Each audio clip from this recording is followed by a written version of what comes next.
তো এখন নবী সাল্লাল্লাহু আলাইহি ওয়াসাল্লামের হিজরতের হয়ে গেল 1445 বছর, আর নবীজি এসেছেন মানেই কিয়ামতের আলামত শুরু হয়ে গেছে। নবীজি কি বলেছেন? কিয়ামতের প্রথম আলামত হচ্ছে আমি নিজেই, আমার আগমনটাই হচ্ছে কিয়ামতের আলামত সুগরা, ছোট। আমার যে আগমন এবং কোরআন চলে আসছে, রেভলিউশন বন্ধ, এটাই তো আমার ওফাত, এটাই তো হচ্ছে কিয়ামতের প্রথম আলামত। 1445 বছর পরে আমাদেরকে কি বোঝার বাকি আছে যে আমরা এখন ক্লোজিং টাইমে টেকে যাচ্ছি? এটা বোঝার জন্য কি আপনার পিএইচডি করার দরকার আছে? চোখের সামনে নগ্ন মেয়েদের চলাফেরা, মেয়েরা ছেলেদের পোশাক পরে ঘুরে বেড়াচ্ছে, ছেলেরা মেয়েদের, হাইলি কনস্ট্রাক্টেড বিল্ডিংস, রিবার ব্যাপকতা, ন্যায় অন্যায়ের মানদণ্ড পাচ্ছেন না, আল্লাহ পাকের হুকুম আহকাম উঠে যাচ্ছে, নামাজ পর্যন্ত উঠে যাচ্ছে, আর কি দেখার বাকি আছে আলামত? এরপরেও কিছু মানুষকে বোঝাতে হয় যে এটা শেষ জামানা চলছে, এটাই দুঃখের ব্যাপার। যাই হোক, এখন নবী সাল্লাল্লাহু আলাইহি ওয়াসাল্লাম নিজে গেলেন মদিনায়, গিয়ে দেখলেন ইহুদিরা রোজা রাখে, মুহররম মাসে রোজা রাখে। নবী জিজ্ঞাসা করছে সাল্লাল্লাহু আলাইহি ওয়াসাল্লাম, নাম শুনলে দৌড় পড়বেন, মনে মনে সাল্লাল্লাহু আলাইহি ওয়াসাল্লাম বলবেন যে তোমরা কি জন্য সওম রাখছো? ইহুদিরা বললেন বা বলল যে আনজাল্লাহু আযজা ওয়া জাল মূসা ওয়া কওমা, এই দিনে আল্লাহ রাব্বুল আলামিন মূসা আলাইহিস সালাম এবং তার কওম মানে বনু ইসরাঈলকে নাজাত দিয়েছেন। ওয়া গারাকা ফিরআউন ওয়া কওমা, এবং আল্লাহ রাব্বুল আলামিন এই দিনেই ফিরআউন এবং তার কওমকে ডুবিয়ে দিয়েছেন। এই দিনে আল্লাহ রাব্বুল আলামিন মূসা আলাইহিস সালাম আর ফিরআউনকে মূসা আলাইহিস সালাম এবং তার সাথীদেরকে উদ্ধার করেছেন, ফিরআউন এবং তার দলবলকে ডুবিয়ে দিয়েছেন। কোন সাগরে? লোহিত সাগরে। এই জন্যে শুকরিয়া স্বরূপ মূসা আলাইহিস সালাম সওম রেখেছেন, এই জন্য আমরাও সওম রাখি। তখন নবী সাল্লাল্লাহু আলাইহি ওয়াসাল্লাম বললেন যে নাহনু আহাক ওয়া আউলা বিমূসা মিনকুম, আমরা মানে উম্মতে মুহাম্মাদি, আমরা তোমাদের চাইতে মূসা আলাইহিস সালামের অনেক বেশি হকদার। এই জন্য আমরা এই 10ই মুহররম সওম রাখি, আশুরার দিন। আর নবীজি বললেন তোমরা খালিফুল ইয়াহুদ, তোমরা ইহুদিদের বিরোধিতা করো। তাই তিনি বলছেন আমি আগামী বছর বেঁচে থাকলে 9 তারিখ বা 11 তারিখ আরও একটা সওম বেশি রাখবো। তার মানে আমরা আমাদের আমল পাচ্ছি এই মাসে বেশি বেশি সওম রাখা, স্পেশালি 9, 10, 11 পারলে এই 3টা সওম রেখে দেওয়া। যদি এটাও না করতে পারি অ্যাটলিস্ট 10 সওম রাখা। কী হবে? নবী সাল্লাল্লাহু আলাইহি ওয়াসাল্লাম বলছেন আহতাসিবু ইনদাল্লাহ, আল্লাহর কাছে আমি আশা করি যে আইয়ুকাফিরু আস-সানাতাল্লাতী ক্বাবলা, এই একটা সওম রাখলে আল্লাহ রাব্বুল আলামিন আপনার আমার 1 বছর বিগত জীবনের সমস্ত গুনাহ মাফ করে দেবেন ইনশাআল্লাহ। স্কলাররা বলেন যেটা সগীরা গুনাহ, আমি এই ব্যাখ্যা করতে চাচ্ছি না। আল্লাহর কে জানে, আল্লাহ পাক যদি তাকে তৌফিক দেন সে যদি তওবা করে তার কবিরা গুনাহ তো আল্লাহ মাফ করতে পারেন না? আচ্ছা, তাহলে আমরা আমাদের আমল দুটো পেয়ে গেলাম। 1, এই মাসে নর্মালি বেশি বেশি সওম রাখবো। 2, 9, 10, 11 সওম রাখবো। যদি এটাও না করতে পারি কমপক্ষে 10ই মুহররম অবশ্যই সওম রাখবো ইনশাআল্লাহ। আল্লাহ পাক তৌফিকের আয়াত করুন। এখন আসুন, এই মাসে আরও একটা আমল নবীজি বলেছেন, যদিও এই হাদিসটা সম্পর্কে ইমাম তিরমিজির কিতাবে আছে, হাদিসটা একটু গরীব, কিন্তু আমি ফজিলতের স্বার্থে কথাটা বলছি। নবী সাল্লাল্লাহু আলাইহি ওয়াসাল্লাম বলেছেন, সাহাবী এসে জিজ্ঞাসা করছেন যে এই মাসে আমি বেশি বেশি সওম রাখবো, ফজিলতটা কি? নবী করিম সাল্লাল্লাহু আলাইহি ওয়াসাল্লাম বলছেন যে এই মাসে আল্লাহ রাব্বুল আলামিন বিগত অনেক সম্প্রদায়ের তওবা কবুল করেছিলেন। সুবহানাল্লাহ, এই মাসে আল্লাহ পাক বিগত অনেক সম্প্রদায়ের তওবা কবুল করেছেন এবং আগামীতেও অনেকের তওবা কবুল করবেন ইনশাআল্লাহ। তো তার মানে আমরা বুঝলাম আমাদের আরেকটা আমল এই মাসে বেশি বেশি, এই তো মাশাআল্লাহ, বেশি বেশি তওবা ইস্তিগফার করা। এখন আসুন আমি ইস্তিগফারের আপনাদেরকে 2-3টা দোয়া শেখাই দেই ছোট্ট করে। 1 নাম্বার, যারা একটু পড়াশোনা করেন মাশাআল্লাহ তারা এইটা পড়বেন, সাইয়্যিদুল ইস্তিগফার। সাইয়্যিদুল ইস্তিগফার আমার সাথে বলবেন, আল্লাহুম্মা আনতা রাব্বি লা ইলাহা ইল্লা আনতা খলাকতানি আনা আবদুক ওয়া আনা আলা আহদিক ওয়া ওয়া'দিকা মাসতাতা'ত আউযু বিকা মিন শাররি মা সানা'ত আবুউ লাক বিনি'মাতিকা আলাই ওয়া আবুউ বিযানবি ফাগফিরলি ফাইন্নাহু লা ইয়াগফিরু যুনুবা ইল্লা আনতা। এই যে আমরা গত লেকচারে বলেছিলাম যে আমাদের ইবাদতগুলো অন্তঃসার শূন্য হয়ে যাচ্ছে এই কারণে, বিকজ আমরা অর্থটা বুঝি না। এই যে দোয়াটা আপনি করলেন, নবী সাল্লাল্লাহু আলাইহি ওয়াসাল্লাম বলেছেন যে এই দোয়া পড়ার পরে যদি কেউ সকালে পড়ে রাত্রের আগে মারা যায় জান্নাতে চলে যাবে। রাতে পড়ে সকালের আগে ইন্তেকাল করলে জান্নাতে চলে যাবে।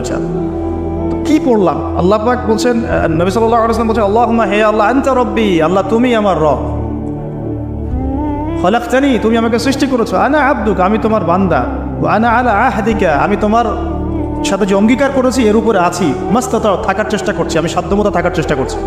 আবুউল্লাহি বিনিআমাতিকা আলাইহি, আমার উপরে আমার যে উপরে তুমি যে নিয়ামত দিয়েছো আল্লাহ, এগুলো আমি স্বীকার করছি। হে আল্লাহ, তুমি আমার উপর যত নিয়ামত দিয়েছো আমি স্বীকার করছি। ও আবুউ বিযানবি, আমার যত গুনাহ আল্লাহ সব স্বীকার করছি। এভাবে যদি বান্দা আল্লাহর কাছে দোয়া করে, আল্লাহ মাফ করুন না, সুবহানাল্লাহ, ফাগফিরলি, আল্লাহ আপনি আমাকে মাফ করুন, ফাইন্নাহু লা ইয়াগফিরু যুনুবা ইল্লা আনতা, এখন আপনি ছাড়া যুনুব কেউ ক্ষমা করতে পারেন। ব্যাস এভাবে বুঝে এটা যদি না পড়েন, অ্যাটলিস্ট এতটুকু, আস্তাগফিরুল্লাহ আল্লাযী লা ইলাহা ইল্লা হুয়াল হাইয়ুল কাইয়্যুম ওয়া আতুবু ইলাইহি, এইটুকু। আর এটাও যদি না পড়েন, না পড়াটা একটু লজ্জার যদিও বা, তাও যদি না পড়েন তাহলে বলবেন আস্তাগফিরুল্লাহ ওয়া আতুবু ইলাইহি, আস্তাগফিরুল্লাহ ওয়া আতুবু ইলাইহি। আসুন তাহলে আমরা কাজগুলো পেয়ে গেলাম। এখন আসুন আমরা কেন রোজা রাখছি। নবী করিম সাল্লাল্লাহু আলাইহি ওয়াসাল্লাম এখানে উদ্দেশ্যটা বলছেন। এই দিনে কি করা হয়েছে? মুসা আলাইহিস সালাম এবং তার কওমকে নাজাত দেওয়া হয়েছে, ফেরাউন তার কওমকে ডুবিয়ে দেওয়া হয়েছে। এই তো এই রোজার সাথে কিন্তু হুসাইন রাদিয়াল্লাহু আনহুর কারবালার শাহাদাতের কোনো সম্পর্ক নাই। এটা একটা আকীদা পরিষ্কার করে নেবেন। হুসাইন রাদিয়াল্লাহু আনহুর কারবালার ঘটনা হয়েছে নবী সাল্লাল্লাহু আলাইহি ওয়াসাল্লামের ইন্তেকালের 60 বছর পরে। শরীয়ত ক্লোজ হয়ে গেছে না নবী সাল্লাল্লাহু আলাইহি ওয়াসাল্লাম ইন্তেকালের সাথে সাথে? নাকি আরও শরীয়ত আসবে? শরীয়তের কোনো নতুন বিধান কি এর পরেও চালু করা যাবে? এই দিনে অনেক ঘটনা ঘটেছে। এই ঘটনাগুলোর সম্পর্কে কিছু দুর্বল বর্ণনা আছে বিধায় আমি বলছি না পাবলিকলি। বলা হচ্ছে এই দিনে নূহ আলাইহিস সালামের কিস্তি, ওই যে কিস্তি প্লাবনে ভেসে ভেসে এই দিনে যদি পাহাড়ে এসে নোঙর পড়েছে। এরকম অনেক ঘটনা। এই দিনে মুসা আলাইহিস সালামকে নাজাত দেওয়া হয়েছে, এই দিনে ফেরাউনকে ডুবিয়ে দেওয়া হয়েছে, এরকম অনেক ঘটনা আছে। কিন্তু এই দিনে রোজা রাখার উদ্দেশ্য হচ্ছে এই নাজাতে মুসা। এইটা হুসাইন রাদিয়াল্লাহু আনহুর শাহাদাতের কষ্টে রাখছি না আমরা, ওইটা আমাদের জন্য আরেকটা জায়গা। ওই জায়গাটা নিয়ে আমি পরে কথা বলছি, যে হুসাইন রাদিয়াল্লাহু আনহুর শাহাদাত, ওইটা থেকে শিক্ষাটা, ঘটনাটা এই 10 মুহররমে ঘটে গেছে। এটা আল্লাহ পাকের তাকদিরে ছিল, এই দিনেই ঘটনাটা ঘটে গেছে। এই ঘটনা ঘটার আগেই নবী সাল্লাল্লাহু আলাইহি ওয়াসাল্লাম রোজা রাখতেন। এমন না যে এই ঘটনা ঘটার পরে সাহাবীরা রোজা রাখা শুরু করেছেন, ব্যাপারটা কি তাই না? মূল জিনিসটা বুঝি, তারপর হুসাইন রাদিয়াল্লাহু আনহুর শাহাদাতের দিকে যাবো ইনশাআল্লাহ। আমরা দোয়া করি আল্লাহ পাক আমাদের সবাইকে হুসাইন রাদিয়াল্লাহু আনহুর মতো সাহস, কারেজ দান করুন, তাদের মতো বীরত্বপূর্ণ ঈমান দান করুন, এবং জুলুমের বিরুদ্ধে তার মতো দাঁড়িয়ে যাওয়ার মানসিকতা দান করুন। আল্লাহ পাক সারা দুনিয়া থেকে এজিদদেরকে ধ্বংস করুন, এবং রাসূল সাল্লাল্লাহু আলাইহি ওয়াসাল্লামের কলিজার টুকরা নাতি হুসাইন রাদিয়াল্লাহু আনহুকে আল্লাহ পাক জান্নাতের উচ্চ মর্যাদা দান করুন।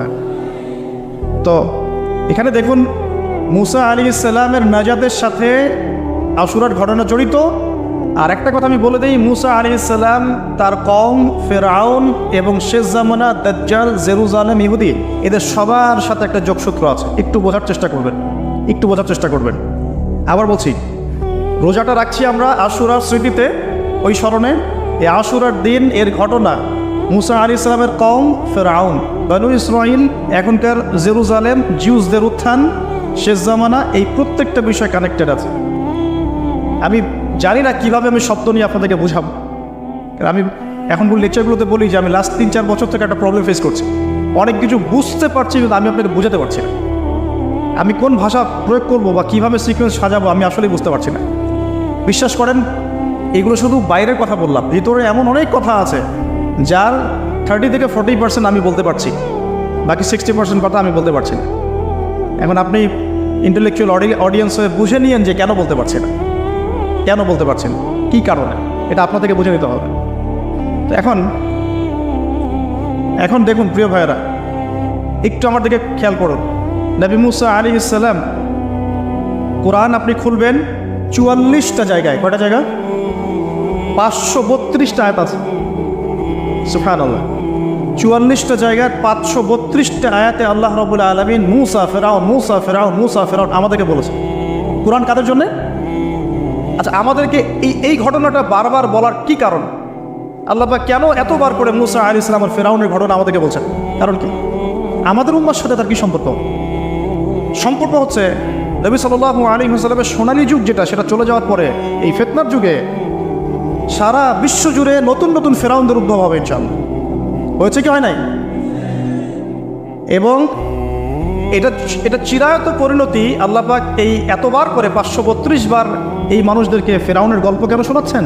যাতে ফেরাউনের পরিণতি সম্পর্কে এরা সচেতন হয়, যাতে ওরাও ফেরাউনের পরিণতি সম্পর্কে সচেতন হয়। কে ফেরাউন? তার নাম রেমেসিস II। রেমেসিস, তো ফেরাউন কোনো নাম নয়, এটা একটা রাষ্ট্রীয় পদ, ঠিক আছে? তো তার একটা নাম ছিল, আমি নামটা এই মুহূর্তে স্কিপ করে ফেলছি, সম্ভবত আল্লাহ মাফ করো, আমি নামটা বলে গেছি। তো রেমেসিস II হচ্ছে তার একটা নাম, আরেকটা নাম আছে, আল্লাহ মাফ। তো কি কারণে সে ফেরাউন হলো? কেন তাকে ফেরাউন বলা হচ্ছে? এক, দেখুন, ইউযাববিহুনা আবনাআকুম ওয়া ইস্তাহয়ুনা নিসাআকুম। মুসা আলাইহিস সালামের কওমের বনু ইসরাঈলের ছেলেদেরকে মেরে ফেলছে, মেয়েদেরকে জীবিত রাখছে। সারা বিশ্ব জুড়ে তোমরা কি মুসলমান ছেলেদেরকে মেরে ফেলছো না? এখন আমরা তাদেরকে বলতে চাই, মেসেজ দিতে চাই, সারা বিশ্ব জুড়ে নব্য ফেরাউনরা মুসলিম ছেলেদেরকে মেরে ফেলছে না, এখন মেয়েদেরকে জীবিত রাখছে না? এদেরকে মেসেজ দেওয়া হচ্ছে 532 বার, এদেরকে মেসেজ দেওয়া হচ্ছে। কে ফেরাউন? যে বলছে আনা রব্বুকুমুল আ'লা, আমি তোমাদের মহান রব। সারা ওয়ার্ল্ড যারা চালাচ্ছে তারা এই দাবি প্রত্যক্ষভাবে না করলেও পরোক্ষভাবে ঠিকই করছে। ওয়ার্ল্ডের কতগুলো জায়গা আপনি দেখবেন যে অবনত চিত্তে আল্লাহ পাকের হুকুমের সামনে মাথা পেতে নিচ্ছে। কয়টা জায়গায় আল্লাহ পাকের সুপ্রিম লসগুলোকে এস্টাবলিশ করা হচ্ছে। আর এটাকে ইনডাইরেক্টলি আপনি চ্যালেঞ্জ করছেন, আল্লাহ পাকের কিতাবকে আপনি ইনডাইরেক্টলি চ্যালেঞ্জ করছেন। এবং এটা আপনি সরাসরি না বললেও, যে আমি মহান রব নই, এই কথা সরাসরি না বললেও আপনার কাজে এটা প্রমাণ করছেন। আল্লাহ পাকের সমস্ত আহকাম, হুকুম, ইসলামিক বিধানগুলোকে উঠিয়ে দিয়ে জাহেলিয়াত প্রতিষ্ঠা করছেন, শিক্ষাক্ষেত্রে, সাংস্কৃতিক ক্ষেত্রে, অর্থনৈতিক ক্ষেত্রে, ইভেন পলিটিক্যাল ক্ষেত্র। তাহলে এটা কি ফেরাউনের আচরণ নয়? এটা কি ফেরাউনের আচরণ নয়? ফেরাউন কাকে বলে? ফেরাউনের ডেফিনেশন কি আসলে? তাকে একটার পর একটা নিদর্শন দেখানো হয়েছে, 9টা নিদর্শন, 9টা দেখানো হয়েছে। আপনি সূরা তাহা পড়ুন, কসাস পড়ুন, পাবেন 9টা নিদর্শন। এতগুলো নিদর্শন আয়াত দেখার পরেও ফেরাউন ঈমান নিয়ে আসে নাই। তো এখন সারা ওয়ার্ল্ডে যারা আছে, বড় বড় ফেরাউন, নমরুদ, আজার, এদের সামনে নিদর্শনের অভাব আছে? এরপরেও কি তারা ইসলাম কবুল করছে, আত্মসমর্পণ করছে? ইসলামের উপর এত আক্রাসন, এত মানে ম্যাসাকার্ড অবস্থার পরেও ইসলামকে দিন দিন কমছে না পারছে? নিদর্শন মুসলিমদের উপরে এত সাংস্কৃতিক আগ্রাসন, শিক্ষাক্ষেত্রে আগ্রাসন, অর্থনৈতিক আগ্রাসন, পলিটিক্যাল আগ্রাসন, এরপরেও কি মুসলিমরা কমেছে না বেড়েছে? নিদর্শন। সারা বিশ্বে পর্দা কত কথা, তারপরে পশ্চিমরাই এখন পর্দা করছে, নিদর্শন, ওরাই এখন পর্দা দিকে আসছে। প্রতিটা জায়গায় আপনি দেখুন, শিক্ষা থেকে উঠাই দিচ্ছেন ইসলাম, কিন্তু তারপরেও মানুষ মাদ্রাসা দিকে আসছে, তারপরেও দিন দিন মানুষ কোরআন শিখছে, তারপরেও দিন দিন মানুষ হাদিস শিখছে। আমরা সংস্কৃতির নামে নগ্নতা, বেহায়াপনা ছড়িয়ে দিচ্ছে, তারপরেও দেখুন দিন দিন মানুষ আবার আল্লাহর দিকে ফিরে আসছে।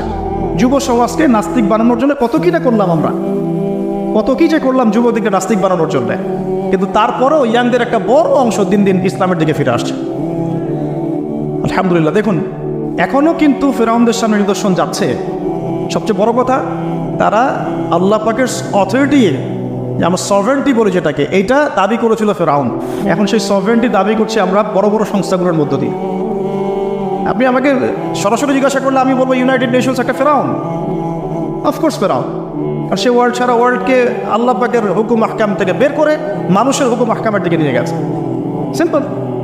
এখন আশুরার সাথে এগুলোর কি সম্পর্ক? এবার এই বিষয়টা দেখুন, একটু খেয়াল করুন, একটু মনোযোগ দিন। নবী মুসা আলাইহিস সালামকে আল্লাহ রাব্বুল আলামিন জন্ম দিয়েছেন কোন বছর জানেন? যেই বছর ওই সন্তান জন্মটা স্থগিত ছিল, মানে 1 বছর তারা সন্তান জবাই করা। জ্যোতিষীরা বলেছিল একজন আসবে তোমার সিংহাসন কেড়ে নিবে। মুসা আলাইহিস সালামের নাম উল্লেখ করা হয় নাই। ফেরাউন খুব সতর্ক, এরপর থেকে যে বাচ্চাই জন্ম নেয় হত্যা করা হয়। সুবহানাল্লাহ। এখন সারা বিশ্বে বাচ্চাদেরকে হত্যা করা হচ্ছে না? আপনি ইয়েমেনের দিকে তাকান, সিরিয়ার দিকে তাকান, লেবানন, জর্ডান দেখেন, প্যালেস্টাইনের দিকে তাকান, প্যালেস্টাইনের দিকে তাকান, কতগুলো বাচ্চা, নিরীহ বাচ্চাদেরকে এত মারার পরেও আলহামদুলিল্লাহ আল্লাহ পাক ওইখানকার মাদের গর্ভে যমজ সন্তান দান করে। দেখবেন পৃথিবীর সবচেয়ে বেশি যমজ সন্তান হয় ছেলে সন্তান প্যালেস্টাইনে। সুবহান আল্লাহ পাকে দেখেন। মুসা আলাইহিস সালামকে আল্লাহ পাক জন্ম দিয়েছেন পরের বছর, মানে যে বছর জবাই করা চলছে তার পরের বছর মুসা আলাইহিস সালাম জন্ম নিয়েছে। এবার তার মা তো ভীত সন্তুষ্ট, কি করবেন, কিভাবে হবে? ফেরাউন জানতে পারলে তো মেরে ফেলা হবে। এখন আল্লাহ পাক তাকে ওহী করলেন। এই ওহীটা নবুয়ত না, কিন্তু মনের মধ্যে ইলহাম। এটা কি বলি? ইলহাম। যে তুমি তোমার সন্তানকে ভাসিয়ে দাও। কোথায় ভাসাবে? কোনো মা পারবে? বলেন তো, মারা কেটে পারবে? ও মুসা আলাইহিস সালামের মায়ের কলবটা কেঁদে উঠলো। আল্লাহ পাক বলছেন আমি যদি তার কলবকে দৃঢ় না রাখতাম সেই কাজ করতে পারতো না। সুবহানাল্লাহ। তার অন্তরকে দৃঢ় কে রাখে? আমরা সেই আল্লাহর কাছে অন্তরের কলবের দৃঢ়তা কামনা করি। আমি এই জায়গা থেকে একটু মনোযোগ দিয়ে বুঝতে হবে, আস্তে আস্তে শেষ করে দিব। এবার আল্লাহ রাব্বুল আলামিনের শান এবং তার পরিকল্পনা দেখুন। আল্লাহ পাক মূসা আলাইহিস সালামের চেহারার মধ্যে মোহাব্বত, ভালোবাসা দিয়ে দিয়েছেন। মানে সুবহানাল্লাহ। অনেক মানুষ আছে না, বাচ্চা দেখলে মহব্বত জাগে, ভালো লাগে, খুব আদর করতে ইচ্ছা করে। ফেরাউনের ঘরে সন্তান নাই, তার স্ত্রী পানির ঘাটে, বাচ্চা চলে আসলো, বাচ্চা দেখে সে বলছে মাশাআল্লাহ, এত চমৎকার একটা সন্তান, ফুটফুটে বাচ্চা। ফেরাউনের কাছে নিয়ে গিয়ে বলছে একে রেখে দেই, লা তাকতুলু, তাকে হত্যা করো না, আসা ইয়ানফাআনা আও নাত্তাখিযাহু ওয়ালাদা, তাকে আমরা রেখে দিই, হয়তো সে উপকারে আসবে, অথবা আমরা তাকে সন্তান হিসেবে গ্রহণ করতে পারি। তো ফেরাউন কিন্তু খুব সতর্ক ছিল, তারপরেও আল্লাহ পাক তারই ঘরে মূসা আলাইহিস সালামকে বড় করলেন। সুবহানাল্লাহ। আর মূসা আলাইহিস সালাম, ফেরাউনের স্ত্রী দুধও পান করছে না, তখন মূসা আলাইহিস সালামের একজন বোন আছে, সে গিয়ে তাদেরকে খবর দিল যে আমরা কি তোমাদেরকে হাল আদুল্লুকুম আলা মান ইয়াকফুলুহ, এমন একজনের কথা বলবো যে মূসাকে দুধ পান করাবে, এই বাচ্চাকে দুধ পান করাবে। আল্লাহ পাকের কি কৌশল, আল্লাহ পাক ওই মায়ের কোলেই আবার মূসা আলাইহিস সালামকে ফিরিয়ে দিলেন। এদিকে মায়ের দুধ খাচ্ছে, ফেরাউনের ঘরে বড় হচ্ছে, আবার ফেরাউন একটা বড় অঙ্কের হাদিয়া তার মাকে দিচ্ছে দুধ পান করানোর জন্য। সুবহানাল্লাহ। আল্লাহ পাকের পরিকল্পনা দেখেন। আমি আসলে বুঝাতে পারছি না ভাই, আমার ল্যাঙ্গুয়েজের প্রবলেমের কারণে মাফ করবেন। অনেক তথ্য মাথায় থাকলে কথা বলাও টাফ হয়ে যায়। তো সুবহানাল্লাহ, আল্লাহ পাকের পরিকল্পনা দেখুন। যে নবী মুহাম্মদ সাল্লাল্লাহু আলাইহি ওয়াসাল্লামকে মক্কা থেকে তাড়িয়ে দিচ্ছে মানুষ, আল্লাহ রাব্বুল আলামিন সেই মক্কা নবীর পায়ের সামনে এনে দিলেন। সুবহানাল্লাহ। মাত্র 8 বছরের ব্যবধানে। যে বদর যুদ্ধে মুসলিমদেরকে একদম নিঃশেষ করে দেওয়ার প্ল্যান করা হয়েছে, ওই বদরেই আল্লাহ রাব্বুল আলামিন আবু জেহেলের মৃত্যু লিখে রাখলেন। যে ইউসুফকে কুয়ায় ফেলে দিল তার ভাইরা, সেই ইউসুফকে আল্লাহ পাক সেখান থেকে কারাগার, রাজপ্রাসাদ, সেখান থেকে কারাগার, সেখান থেকে আবার নিয়ে আসলেন মিশরের পলিটিক্যাল পাওয়ার। আল্লাহর পরিকল্পনা। যে ইয়াসরিব একসময় ইহুদিদের দাপটের জায়গা ছিল, ওই ইয়াসরিব মুসলিমদের পরতলগত করলেন আল্লাহ পাক হিজরত করিয়া। বাদশাহ নাজাশী আবিসিনিয়ায়, আমি তো মালয়েশিয়াকে কাবিসিনিয়া মনে করি, এখানে মাশাআল্লাহ এরকম পরিবেশ আছে, শান্তিপূর্ণ ইসলামী পরিবেশ। বাদশাহ নাজাশীর এরকম পরিবেশ ছিল। বাদশাহ নাজাশী কিন্তু মুসলিম ছিল না, সে খ্রিস্টান ছিল। তারপরেও নবীজি বলতেন বাদশাহ নাজাশীর রাজ্যে কেউ জুলুমের শিকার হয় না। সুবহানাল্লাহ। যদিও সে মুসলিম ছিল না, ওখানে ইসলাম নিয়ে গেলেন আল্লাহ পাক, ওখান থেকে পুরো আফ্রিকা ইসলাম ছড়িয়ে পড়লো। সুবহানাল্লাহ। এক খালেদ বিন ওয়ালিদ রাদিয়াল্লাহু আনহু, যার হাতে উহুদ যুদ্ধে বহু মুসলিমের প্রাণ গিয়েছে না, সেই মানুষকে আল্লাহ রাব্বুল আলামিন হেদায়েত দিয়ে 100টা যুদ্ধ করিয়েছেন। সুবহানাল্লাহ। আল্লাহ পাকের পরিকল্পনা আমরা বুঝতে পারবো না, আল্লাহ পাকের পরিকল্পনা আমরা বুঝতে পারবো না। ওয়া মাকারুল্লাহ, তারা কৌশল করে, আল্লাহ পাকও পরিকল্পনা করে। দেখেন এই যে প্যালেস্টাইনে এত সমস্যা করছে না, আল্লাহ পাকের কি পরিকল্পনা। সুবহানাল্লাহ। আল্লাহ পাক সমস্ত জিউসদেরকে ওইখানে একত্রিত করেছেন। কেন জানেন? আল্লাহ পাক এই যে 1914 থেকে নিয়ে 2023 এই যে সালগুলো চলছে, 100 বছর, লাস্ট 100 বছরে সারা ওয়ার্ল্ডের জিউসদেরকে ওখানে একত্রিত কেন করেছেন জানেন? যেইভাবে আল্লাহ পাক ফেরাউনের দলবলকে লোহিত সাগরে ডুবিয়ে দিয়েছেন, ওইভাবে আল্লাহ পাক প্যালেস্টাইনের সবাইকে ডুবাবে ইনশাআল্লাহ। এটাও আল্লাহ পাকের একটা বড় পরিকল্পনা। এটা ওরা বুঝতে পারছে না, কিন্তু সময় সাক্ষী দেবে ইনশাআল্লাহ। দেখে নিয়ে আমরা 100% হলফ করে বলতে পারি এটা হবেই ইনশাআল্লাহ। এই কারণেই লাস্ট এই যে অটোম্যানদের ডিফিটের পর থেকে নিয়ে 1970 থেকে নিয়ে যে first world war, second world war করতে করতে সব জায়গা থেকে জিউসরাকে একত্রিত করেছে এখানে, বিকজ অফ লাস্ট একটা সর্বশেষ একটা ম্যাসাকার আল্লাহ পাক করবেন এদেরকে ইনশাআল্লাহ। কার হাতে? ঈসা আলাইহিস সালামের হাতে। আমাদের উম্মতের মধ্যে কে নেতৃত্ব দিবেন? ইমামুল মাহদি। চার নাম হবেন মুহাম্মদ। তার নাম কি? মুহাম্মদ। তার বাবার নাম আব্দুল্লাহ, তার মায়ের নাম হবে আমিনা। এটাও ক্লোজিং টাইম। এখন আসুন, আল্লাহ পাকের কি পরিকল্পনা। যৌবনকালটা আল্লাহ পাক মূসা আলাইহিস সালামকে ফেরাউনের ঘরেই কাটালেন, এবং আল্লাহ পাক মূসা আলাইহিস সালামকে দুটো গুণাবলী দিয়ে বড় করলেন। দুটো গুণাবলী মনে রাখবেন। এক হচ্ছে কওয়ী, তিনি শক্তিশালী ছিলেন, ফিজিক্যালি অনেক শক্তিশালী ছিলেন। আমিন মানে বিশ্বস্ত ছিলেন, কওয়ীউল আমিন। মনে থাকবে ইনশাআল্লাহ। আমরাও আল্লাহর কাছে দোয়া করি, আল্লাহ আমাদেরকে কওয়ী বানিয়ে দিন এবং আমিন বানিয়ে দিন। আমিন। এবার যৌবনে উপনীত হয়েছেন, টকবকা রক্ত, বাইরে বের হয়েছেন। বাইরে বের হয়ে দেখছেন যে দুজন ব্যক্তি লড়াই করছে, রজুলান, দুজন ব্যক্তি মারামারি করছে। একজন মেনশিয়াতি, তার বনু ইসরাইল কওমের মধ্যে, আরেকজন হচ্ছে আদুই, তার শত্রুর মধ্যে। মূসা আলাইহিস সালাম গিয়ে সাহায্য করতে চাইলেন তার কম। আমরা বলি না দেশি ভাই সাপোর্ট, ঠিক তাই না? আচ্ছা, তো মূসা আলাইহিস সালাম গিয়ে সাপোর্ট দিতে গিয়ে শোনেন, ফাওয়াকাযাহু মূসা ফাকাদা আলাইহি। মূসা আলাইহিস সালাম মাত্র একটা ঘুষি দিয়েছেন, এক ঘুষিতেই ওই ব্যক্তি ডেড, স্পট ডেড। এই যে আমি গত একটা লেকচারে বলেছিলাম চাইনিজ কন্টিনেন্টে যে মার্শাল আর্টসগুলো গড়ে উঠেছে এই কোরআন থেকে গড়ে উঠেছে। তার আগে ওদের সভ্যতা ছিল, সংস্কৃতি ছিল, ঠিক আছে। এক খুশিতে মানুষ মারা যায়, এটা কোরআন বলেছে। এক খুশিতে মানুষ মারা যায়, এটা কোরআন বলেছে। ওরা এখন রিসার্চ করে বের করে যে 6টা-7টা স্পট আছে মানুষের থেকে এক খুশিতে মানুষ মারা যেতে পারে। কোরআনকে আমরা মূল্যায়ন করি না, কিন্তু কোরআনকে সারা দুনিয়ার অমুসলিমরা মূল্যায়ন করে ওদের স্বার্থে। ওদের স্বার্থে তারা আমাদের কোরআনকে মূল্যায়ন করে, আমাদের হাদিসকে মূল্যায়ন করে। আমরা করতে চাই না, আল্লাহ মাফ করুক আমাদেরকে। আমরা কোরআন পড়তে চাই না, গবেষণা করতে চাই না, অর্থ বুঝতে চাই না, একটু আরবি ভাষা শিখতে চাই না, কোরআনের বালাগাত ডেইলি একটু তেলাওয়াত করবো এক পারা, সেটা করতে চাই না। আল্লাহ পাক আমাদেরকে মাফ করুক এবং কোরআনওয়ালা বানিয়ে দিন। আমি কথাগুলো বলার উদ্দেশ্য আপনাদেরকে আঘাত করা নয়, আমি জাস্ট আপনাদের কলবে একটু ধাক্কা দেওয়ার চেষ্টা করছি যাতে করে আপনারা সবাই কোরআন তেলাওয়াত করেন ডেইলি এক পারা করে। আল্লাহ কবুল করে নেন। এবার আসুন দেখুন, এবার কি হলো, এটা ইন্টেনশনালি ছিল না, আনইনটেনশনালি মুসা আলাইহিস সালাম এখন কিন্তু মানে হত্যার অপরাধী হয়ে গেছে, তাই না? ফেরাউন তাকে ধরার জন্য বের হয়েছে দলবল নিয়ে, ওকে ধরতে হবে, এবার অ্যারেস্ট করতে হবে। তো একজন এসে পরামর্শ দিল যে তুমি এখান থেকে চলে যাও, তুমি এই মিশর থেকে চলে যাও, বের হয়ে যাও, নাহলে ফেরাউনের বাহিনী তোমাকে পেলে ধরে ফেলবে। এবার মুসা আলাইহিস সালাম চলে গেলেন কোথায়? মাদিয়ান। কোথায় বলেন?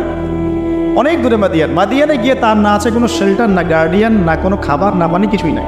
ঠিক নবী সাল্লাল্লাহু আলাইহি ওয়াসাল্লামের সাহাবীরা হিজরত করেছেন আবিসিনিয়ায়, নবীজি হিজরত করেছেন একবার তায়েফে, ওখানে মার খেয়ে চলে আসতে হয়েছে না, মনে আছে? তায়েফের 3টা গোত্র ছিল, আব্দু ইয়ালাইল, আব্দু মাসউদ, হাবিব বিন আমর, এই 3 গোত্রের নেতা ছিল। এরা নবী সাল্লাল্লাহু আলাইহি ওয়াসাল্লামকে ছোট ছোট বাচ্চাদেরকে দিয়ে পিটিয়েছিল, নাউযুবিল্লাহ। তারপরে নবীজি বদদোয়া করেন নাই, ওখান থেকে চলে আসছেন মক্কায়। আমি গুছিয়ে বলছি শর্ট করে। তো এভাবে মুসা আলাইহিস সালামকেও হিজরত করতে হয়েছে। দেখেন, আবার নবীজিকে হিজরত করতে হচ্ছে মদিনায়। তার মানে হিজরা বিষয়টা ইসলামের সাথে সম্পৃক্ত। পরিবেশ পরিস্থিতি অনুকূলে না থাকলে, যেখানে ভালো পরিবেশ সেখানে গিয়ে মানুষ থাকতে হবে। আলহামদুলিল্লাহ এখানে ভালো পরিবেশ আছে, আপনারা ভালো পরিবেশ পেয়েছেন। কিন্তু যারা চ্যালেঞ্জ গ্রহণ করে সমাজের জাহেরিয়াতগুলোকে সরানোর চেষ্টা করবে, সংস্কারের চেষ্টা করবে, তারা আল্লাহর কাছে অনেক বেশি পছন্দের। তার মানে প্রথম ফাইট আমাদেরকে করতে হবে। করতে করতে গিয়ে এক পর্যায়ে যদি দেখি যে না, আর পারছি না, তখন কি? হিজরা। এটা মাথায় রাখতে হয়। এখন নবী সাল্লাল্লাহু আলাইহি ওয়াসাল্লামকেও করতে হচ্ছে। মুসা আলাইহিস সালাম চলে গেলেন মিশর থেকে কোথায়? মাদিয়ানে। তখন আরেকজন নবী ছিলেন, তার নাম কি? শুআয়ব আলাইহিস সালাম। মাশাআল্লাহ, শুআয়ব আলাইহিস সালাম। শুআয়ব আলাইহিস সালাম সম্পর্কে আল্লাহ পাক বলেছেন তিনি অত্যন্ত চমৎকার বাগ্মী ছিলেন। মানে তিনি নবীদের মধ্যে অনেক সুন্দর করে কথা বলতে পারতেন। সুবহানাল্লাহ, সুবহানাল্লাহ। তো শুআয়ব আলাইহিস সালামের কওমের নাম কওমে মাদিয়ান। বলে রাখি, এই কওমে মাদিয়ানকে আল্লাহ রাব্বুল আলামিন ধ্বংস করেছেন সর্বপ্রথম ভূমিকম্প দিয়ে। কি দিয়ে? পৃথিবীতে সর্বপ্রথম যে জাতিকে ভূমিকম্প দিয়ে ধ্বংস করা হয়েছে তার নাম কওমে মাদিয়ান। কেন ধ্বংস করা হয়েছে? মাপে কম দিত। কি করতো? যেটা এখনকার ওয়ার্ল্ডের ইকোনমিক সুন্নাহ, নাউযুবিল্লাহ। মানুষকে ঠকানো এখনকার ওয়ার্ল্ডের ইকোনমিক সুন্নাহ। এবং এই মানুষকে ঠকানোর জন্য ইকোনমিক সেকশনে রিবা চালু করা হয়েছে। রিবা, সব জায়গায় রিবা, এভরি সিঙ্গল সেক্টর, যেটা under the foundation of world bank or IMF। রিবা আছে কি নাই? আর আমরা তো রিবাটাকে এখন মনেও করি না যে মায়ের সাথে জেনা করছি, মায়ের সাথে জেনা করছি। এটাই তো হাদিসের কথা। রিবার 70 শাখা আছে পাপের, 73 শাখা আছে পাপের, সর্বনিম্ন শাখা মায়ের সাথে জেনা করা, নাউযুবিল্লাহ। তো এটা ইকোনমিক সুন্নাহ হয়ে গেছে না এখন, মানুষকে ঠকানো, মাপে কম দেওয়া, রিবা। আর আমরা তো মাশাআল্লাহ ঘুষ ছাড়া কিছু হয় না, দুর্নীতি ছাড়া হয় না, টেবিল পাসই হচ্ছে না। আল্লাহ মাফ করুক আমাদেরকে। তবে এগুলা আমাদের ইবাদতকে নষ্ট করে ফেলছে। কারণ হারাম রিজিক থাকলে ইবাদত, দোয়া কবুল হয় না। আল্লাহ পাক আমাদেরকে হালাল খাওয়ার তৌফিক দান করুন। এখন প্রিয় ভাইরা, ওখানে গিয়ে কিচ্ছু নাই, নিঃস্ব অবস্থায় কি দোয়া করতে পারেন একজন মানুষ? এই দোয়াটা শিখে নেন, ইনশাআল্লাহ আপনার জীবনের সমস্ত সংকট কেটে যাবে ইনশাআল্লাহ। আমি নিজেও এই দোয়াটা বেশি বেশি করার চেষ্টা করি। দোয়াটা হচ্ছে, মুসা আলাইহিস সালাম একটা গাছের নিচে হেলান দিয়ে বসলেন, বসে দেখলেন দুজন মেয়ে দাঁড়িয়ে আছে দূরে, পানি নিতে পারছে না। লোকজন পানি নিয়ে যাচ্ছে, ওরা দাঁড়িয়ে আছে বেচারি। মুসা আলাইহিস সালাম গিয়ে বললেন, কি সমস্যা আপনাদের? এটা নিয়ে আপনারা আবার মেয়েদের সাথে কথা বলার চেষ্টা করেন। তো মাহারাম গায়রা মাহারাম মেনে চলি। তারা বললো যে আমাদের বাবা অনেক বৃদ্ধ মানুষ, আমরা পানি নিতে পারি না যতক্ষণ না আমাদের কম পানি নিয়ে চলে যায়।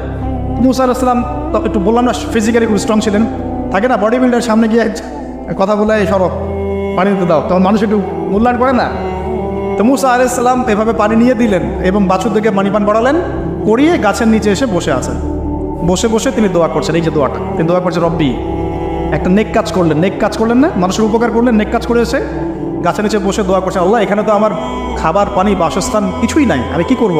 রব্বি ইন্নি লিমা আনজালতা ইলাইয়া মিন খায়রিন ফাকির, রব্বি ইন্নি লিমা আনজালতা ইলাইয়া মিন খায়রিন ফাকির। আবার বলেন রব্বি ইন্নি লিমা আনজালতা ইলাইয়া মিন খায়রিন ফাকির। অর্থ হচ্ছে, হে আল্লাহ, তুমি তোমার পক্ষ থেকে আমার উপরে যে নেয়ামতগুলো দিবে, আমি এর জন্য ফকির হয়ে বসে আছি।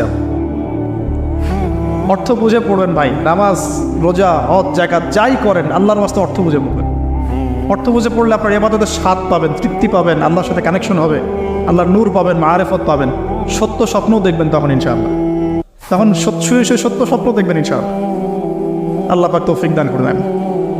এবার আল্লাহ পাকের সাহায্য নেমে আসলো, ওই দুই মেয়ের মধ্যে একজন হেঁটে হেঁটে চলে আসে। এবার এই মেয়ের হাঁটা সম্পর্কেও কোরআন কথা বলেছে, সুবহানাল্লাহ। এই মেয়ে কিভাবে হেঁটে এসেছে এই হাঁটার বর্ণনাও কোরআন দিয়েছে। কোরআন বলেছে এই মেয়ে হেঁটে আসছে লাজুক পায়ে। কি পায়ে? এখন আপনি এই পুরো ওয়ার্ল্ডের মেয়েদের হাঁটা দেখেন, লজ্জা আছে? তাহলে মেয়েদের সাথে লজ্জা একটা গভীর সম্পর্ক আছে। এই মেয়ের প্রশংসা আল্লাহ পাক কোরআনে করলেন, লাজুক পায়ে লাজুক ভঙ্গিতে অবনত নয়নে সে হেঁটে আসলো। এখন আপনি গেলে যান, গোটু খেয়ে আপনাদের টুইন টাওয়ারে যান, দেখেন সবার হাঁটা চলো দেখেন। হায়া লজ্জার কোনো বালাই আছে এখানে? আমি গত লেকচারে বলেছিলাম যে আদম আলাইহিস সালাম এবং হাওয়া আলাইহিস সালাম, ইবলিস তাদের সাথে প্রথম যে আচরণ করেছে ওই ফল খাওয়ানোর পরে, সেটা কি? তাদের গা থেকে পোশাক খুলে পড়ে গেছে, মানে নগ্ন করে দিয়েছে আমাদের পিতামাতাকে। মহাবিশ্ব নগ্ন করে দিয়েছে কে? ইবলিস। এখন এই পৃথিবীতে আমরা যারা নগ্নতার চর্চা করছি তার কার এজেন্ট আমরা বুঝতে বাকি আছে? আমার কথা কি বুঝতে পারছেন কি না? এই কানেকশন মেলানোর চেষ্টা কর, ডটসগুলো মেলানোর চেষ্টা করেন। সামনে যাই প্রিয় ভাই, এই মেয়ে এসে বলছে আমার বাবা আপনাকে ডাকেন, আমার বাবা আপনাকে ডাকছেন। তিনি গেলেন, বাবা শুআয়ব আলাইহিস সালাম। তখন এক বোন ইনডাইরেক্টলি বাবাকে বোঝাচ্ছে যে বিয়ে শাদী দিলে ভালো হয়। এক বোন বলছে যে আপনি তো তাকে পুরস্কৃত করতে যাচ্ছেন, তাহলে এরকম কবিও না, আমিন, একজন মানুষকে সবচেয়ে ভালোভাবে পুরস্কৃত করা যায় তার যথাযোগ্য প্রতিদান দেওয়ার মধ্য দিয়ে। তো মেয়ের ইশারা বাবা বুঝেছেন, তিনি নিজের এক মেয়ের সাথে মুসা আলাইহিস সালাম বিয়ে দিলেন, সুবহানাল্লাহ। তবে শর্ত দিলেন, দেন মোহর কি? মোহর তো নাই। মোহর কি? এবার মোহর হচ্ছে 8 বছর তোমাকে আমার ফার্মে কাজ করতে হবে। এটা আগেকার একটা স্টাইল ছিল, সুন্নাহ। এটা এখন নাই, যদিও আগে এরকম ছিল যে দেনমোহর দেওয়ার জন্য এই একটা পদ্ধতি ছিল। যেমন ইয়াকুব আলাইহিস সালামের ক্ষেত্রেও এরকম 7 বছরের কথা আসছে, তিনি 7 বছর তার শ্বশুরের ফার্মে কাজ করেছেন। এটা নতুন ছিল না ওই সময়, এটা কমন ছিল। এখন যেমন আমাদের দেশে কমন 10 লাখ টাকা মোহর হবে, 10,000 টাকা দিব, বাকি তো সব বাকি, তাই না? এরকম আর কি কমন কিছু বিষয় থাকে আর কি। আস্তাগফিরুল্লাহ, মাফ করুক। বলবে বাসরাতে, বলবে আমাকে মাফ করে দাও। শুরুতেই নিজের গায়রথহীনতার পরিচয় দিল। আবার এদিকে শ্বশুরের কাছে মাশাআল্লাহ মোটা অঙ্কের ডোনেশন নিতে চাচ্ছে, যৌতুক। বিয়ে আমাদের ওখানে মাশাআল্লাহ মানে কেনা বেচা, মেয়ে বিক্রি করতেছে আর ছেলে কিনতেছে। এবার 8 বছর পূর্ণ করা হলো, তিনি আরও 2 বছর 10 বছর পূর্ণ করলেন। এই 10 বছরে মুসা আলাইহিস সালাম নববী পরিবেশ পেলেন, অভিভাবক পেলেন, স্ত্রী পেলেন, প্রেমময়ী সন্তান ইত্যাদি সব কিছু। এবার আল্লাহ রাব্বুল আলামিন তাকে মিশরের দিকে যাওয়ার যে সময় তখন হয়ে গেছে, 10 বছর হয়ে গেছে, মিশরের দিকে যেতে হবে। যাওয়ার পথে স্ত্রীর প্রসব বেদনা উঠেছে। তখন মুসা আলাইহিস সালাম আগুন খুঁজছেন। আগুন কি খুঁজছেন ভাই? আগুন খুঁজতে তুর পাহাড়ের ওখানে গিয়ে দেখছেন যে আগুন গাছে জ্বলছে, সবুজ পাতার উপরে আগুন। তিনি অবাক। এই সময় আওয়াজ আসলো, বিসমিল্লাহির রহমানির রহিম, ইন্নী আনা রব্বুক ফাখলা'না আলাইক ইন্নাকা বিল ওয়াদিল মুকদ্দাসি তুয়া। মুসা, ইন্নানি আনা আল্লাহ লা ইলাহা ইল্লা আনা ফা'বুদনি ওয়া আকিমিস সালাতা লিযিকরি। মানে এখানে অনেকগুলো কথা আছে, সূরা তাহার মধ্যে আছে। আওয়াজ চতুর্দিক থেকে ভেসে আসলো। মহান আল্লাহ রাব্বুল আলামিন তার শান অনুযায়ী, তার ইজ্জত অনুযায়ী তিনি যেভাবে কথা বলেন সেভাবে মুসা আলাইহিস সালামের সাথে কথা বললেন। আল্লাহু আকবার।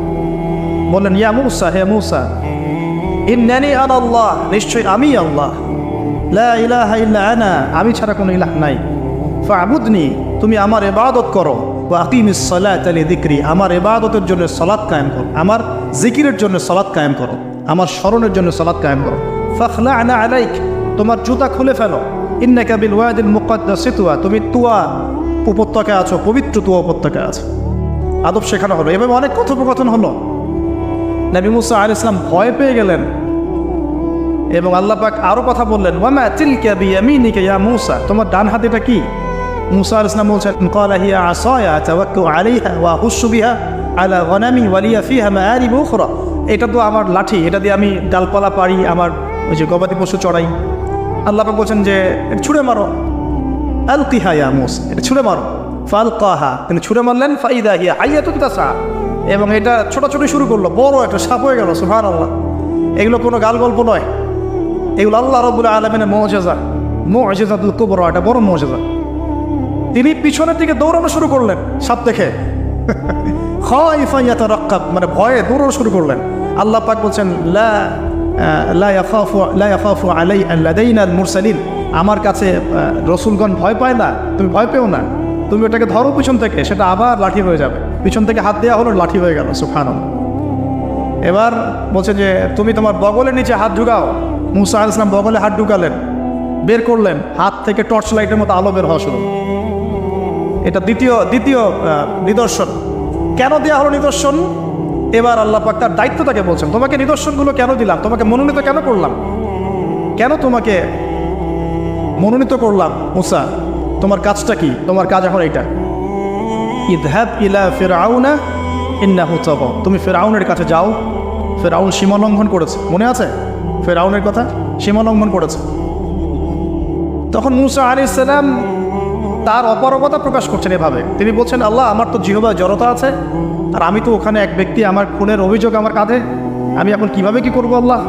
তখন আল্লাহ রাব্বুল আলামিন বলছেন, এই দোয়াটা করো। কোন দোয়া? মুসা আলাইহিস সালাম বললেন, রব্বি ইশরাহ লি সাদরি, হে আল্লাহ আমার বক্ষ প্রশস্ত করো, ওয়াসসির লি আমরি, আমার কাজকে সহজ করে দাও, ওয়াহলিল উকদাতাম মিন লিসানি, আমার জিহ্বার সমস্ত জড়তা দূর করে দাও, ইয়াফকাহু কাওলি, যাতে মানুষ আমার কথা বুঝতে পারে। আর আমার সাথে আমার পরিবারের মধ্যে যিরুম মিন আহলি, আমার পরিবারের মধ্যে একজন ওজির আমাকে দাও, সাথী। হারুন আখি, আমার ভাই হারুনকে দান কর। সুবহানাল্লাহ। তা হারুন আলাইহিস সালামকে নবুয়ত দেওয়া হলো, দুজনকে আল্লাহ পাক এখন বলছেন, ইযহাবা ইলা ফিরআউন, তোমরা দুজন এখন ফিরআউনের কাছে যাও। ফাইন্নাহু তাগা ফাকুলা লাহু কাওলান লাইয়িনা, তবে তাকে গিয়ে কর্কশ ভাষায় কথা বলবে না, নরম স্বরে কথা বল।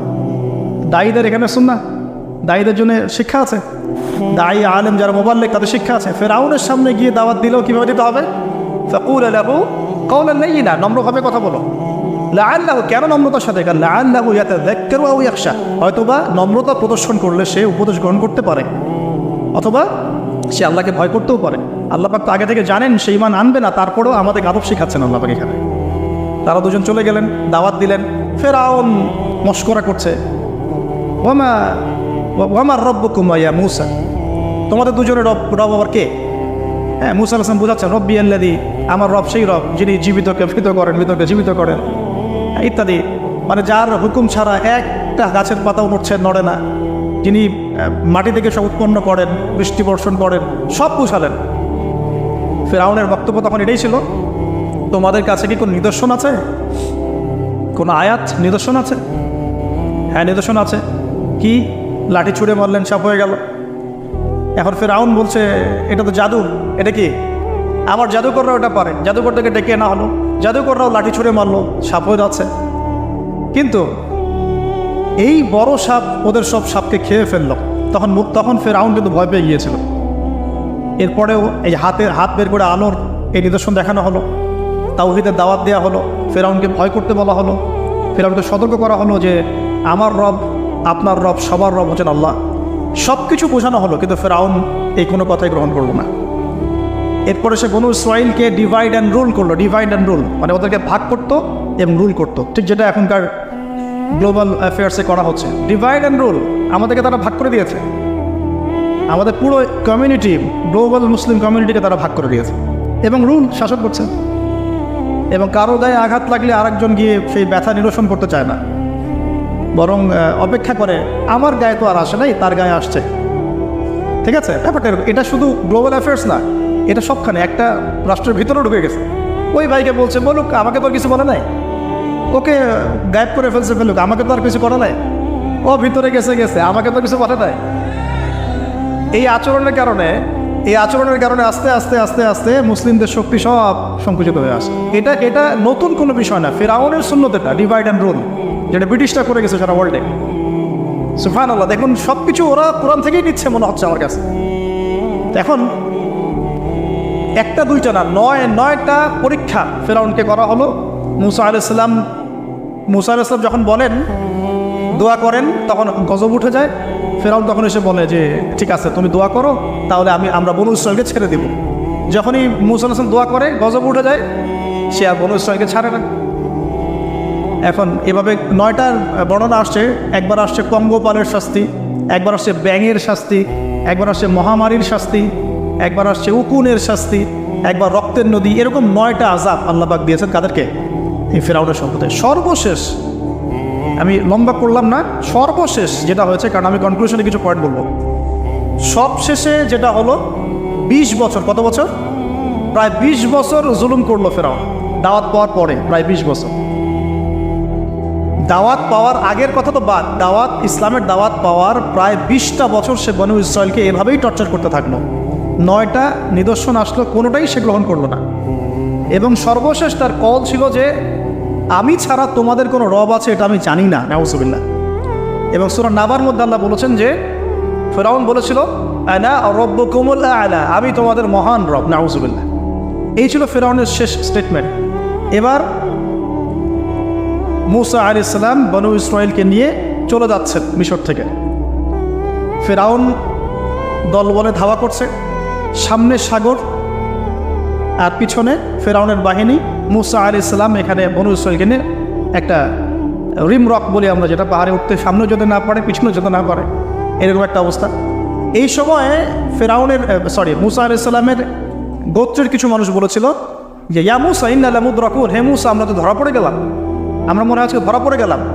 এই অবস্থাতে মুসা আলাইহিস সালাম বলেছিলেন, একটু বোঝার চেষ্টা করেন, পিছনে ফেরাউনের বিশাল বাহিনী, সামনে সমুদ্র, যাওয়ার কোনো জায়গা নাই, একদম কোনো জায়গা নেই, খালি চোখে কোনো জায়গা দেখা যাচ্ছে না।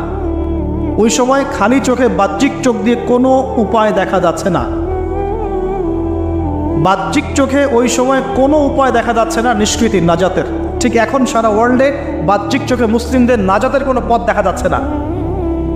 বাহ্যিক চোখ দিয়ে কি করবে মুসলিমরা? খালি পড়াশোনা করবে, না কমিউনিটি করবে, না জিহাদ করবে, নাকি তাগুতের এগেনস্টে লড়বে? কি করবে মুসলিমরা? নাকি সারাদিন বসে বসে মসজিদে তাসবিহ টিপবে, নামাজি পড়বে? কি করবে মুসলিমরা? বাহ্যিক চোখ দিয়ে এখানেও কোনো ফয়সালা দেখা যাচ্ছে না। তখন আল্লাহ রাব্বুল আলামিন মুসা আলাইহিস সালামকে একটা পরীক্ষাও নিলেন। একজন বলছে ইন্না লামুদরাকুন, আমরা ধরা পড়ে গিয়েছে। মুসা আলাইহিস সালাম তখন বলছেন দৃঢ় চিত্তে, কাল্লা কাল্লা, কখনো না, ইন্না রব্বি মা'ইয়া সায়াহদিন, নিশ্চয়ই আমার রব আমার সাথে আছেন, তিনি আমাকে পথ দেখাবেন। সুবহান। আজকেও মুসলিমদের সারা ওয়ার্ল্ড ওয়াইড এই চেতনাই থাকা উচিত যে কাল্লা, কখনো না।